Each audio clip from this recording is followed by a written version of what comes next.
درنو لیدونکو السلام علیکم. د طالبانو او امریکا لکۍ د بابا تر پښې لاندې ده.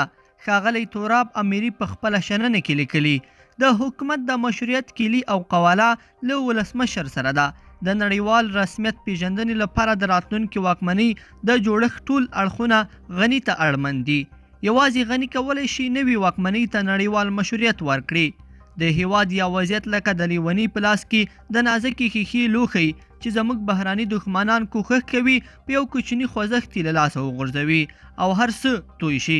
له درنو هیوادوالو هیله ده چې د بس پنټه خبرونو او شایعاتو له خپرولو سره ډیر پام وکړي.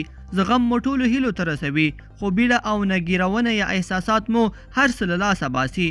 د ولسمشر غني شتون دا ژمنه وکړه چې طالب به د واکمنۍ یوه برخه وي، خو د واکمنۍ څښتن هیڅکله نشي کېدی.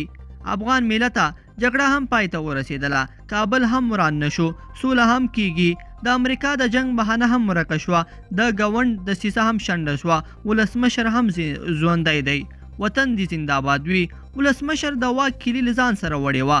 د طالب او امریکا جوړجاړی او د واک لیږد نړیوال مشروعیت ولسمشر یرغمل کړی و. د لیږد واک د کاذب مشروعیت لپاره په ملنګ ولسمشر د غلا او ډالرو د لیږد بسیده تور ولګېده. ولسمشر بریالی او پلان یې لیدویز په غټ چکر او ازمایښت کې اچولی. طالب ګوټی په واکیز یا سیاسي ډګر کې د ګڼې یا حساب شی نه دی. اندېښنه مه کوئ.